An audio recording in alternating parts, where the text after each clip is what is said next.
بسم اللہ الرحمن الرحیم۔ ہماری جو گفتگو چل رہی تھی وہ مسلمان کی جان مال اور آبرو کی حفاظت کرنا، یہ ایک مسلمان کا دوسرے مسلمان پر حق ہے۔ اس سے اگلا جو حق ہے جس کو امام غزالی رحمہ اللہ فرماتے ہیں کہ یہ 20واں حق ہے، وہ یہ ہے کہ مسلمان کی چھینک کا جواب دیا جائے۔ تو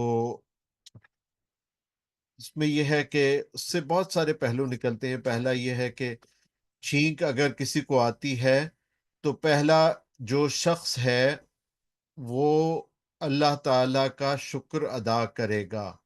تو یہ چھینک ظاہر ہے کہ چھینک کے معنی چھینک ہی ہیں، کچھ اور نہیں ہے۔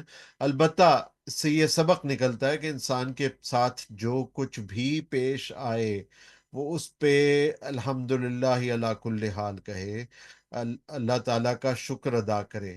تو اس لحاظ سے چھینک ایک استعارہ بن جاتی ہے، ایک تمثیل بن جاتی ہے۔ تو تاہم حقیقتاً اگر تاکید ہے تو وہ چھینک کے ضمن میں ہی ہے کہ الحمدللہ الی کل حال کہے، اور اس کے بعد جو سننے والا ہے وہ یرحمک اللہ کہے۔ تو مسلمانوں کو اچھی بات کو وقولوا للناس حسنا وہ کہنے کی تلقین کی گئی ہے۔ ایسا نہیں ہے کہ آپ بالکل ہی خاموش رہیں۔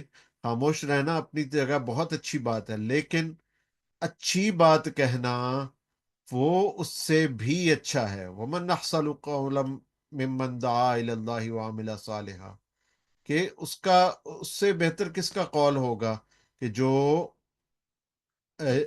اللہ تعالیٰ کی طرف لوگوں کو بلائے۔ تو سب سے احسن چیز ہے کہ زبان کو بالکل خاموش نہ رکھا جائے، بلکہ ذکر سے، اللہ تعالیٰ کے ذکر سے تر رکھا جائے، اور اس کے ماں سوا جو چیزیں ہیں ان سے انسان جو ہے وہ بالکل خاموشی اختیار کر لے۔ اللہ یہ کہ جہاں ضرورت ہو بولے، اور ضرور بولے، لیکن جہاں ضرورت نہ ہو وہاں نہ بولے۔ تو یہاں پہ تاکید کی گئی ہے کہ یرحمک اللہ کہے۔ اس کے بعد جو چھینکنے والا جو ہے وہ جواباً یہ دعا دے یہدیکم اللہ و یصلح بالکم۔ تو اس سے یہ بھی پتہ چلتا ہے کہ ایک دوسرے کو سلام کا اور دعاؤں کا ایکسچینج کرتے رہنا چاہیے، کہ ایک دوسرے کو سلام کرتے رہنا چاہیے، ایک دوسرے کو دعائیں دیتے رہنا چاہیے۔ اسی طرح سلام کسی نے کیا ہے تو سلام کا جواب دیا جائے، کسی نے دعا دی ہے تو اس کا دعا کا جواب دیا جائے۔ تو مسلمان جو ہیں وہ ایک دوسرے سے محبت کرتے رہیں۔ کسی نے ہدیہ دیا ہے تو وہ ہدیے کا جواب دیا جائے۔ تو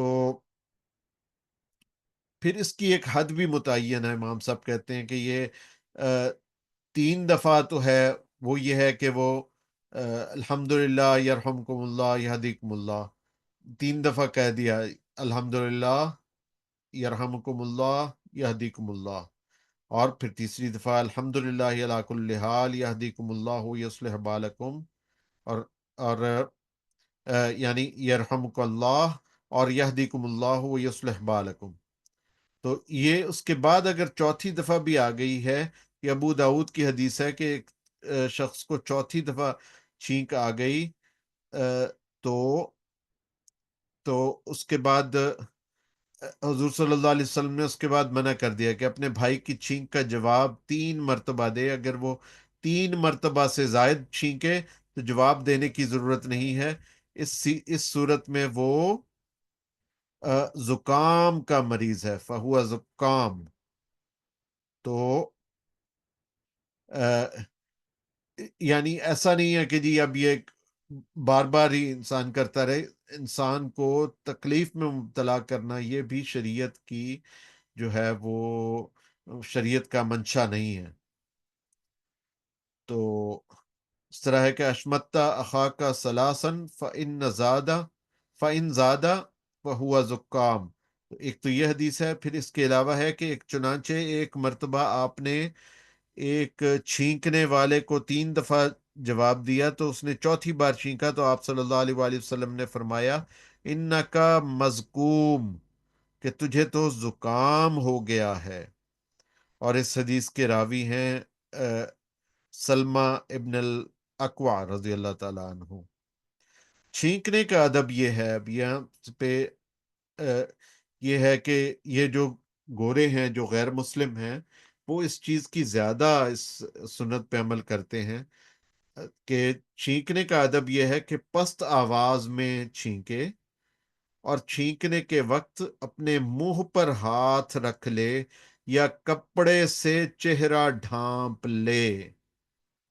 تو اسی لیے یہ جو ماسک پہنا جاتا ہے، کپڑا رکھ لیا جاتا ہے تاکہ جو جراثیم نکلیں چھینکنے سے وہ دوسروں تک نہ پہنچ جائیں۔ اور اس کے بعد یہ ہے کہ یرحمک اللہ کے الفاظ مسلمانوں کے ساتھ مخصوص ہیں، غیر مسلموں کے لیے ہدایت کی دعا جو ہے وہی موضوع ہوگی۔ پھر اس کے بعد حضرت ابو موسیٰ الاشعری رضی اللہ تعالیٰ عنہ فرماتے ہیں کہ بعض یہودی اس توقع پر کہ سرکار دو عالم صلی اللہ علیہ وآلہ وسلم کی مجلس میں چھینکتے تھے کہ جواب میں یرحمک اللہ فرمائیں گے، آپ صلی اللہ علیہ وآلہ وسلم جو ہیں وہ یہدیکم اللہ کہہ دیتے تھے۔ تو اگر کوئی غیر مسلم چھینک کے الحمدللہ کہے تو آپ یہدیکم اللہ جواب میں کہہ سکتے ہیں۔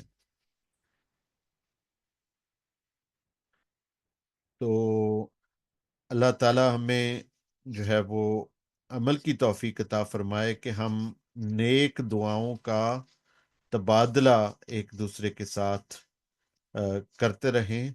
وآخر دعوانا ان الحمد للہ رب العالمین۔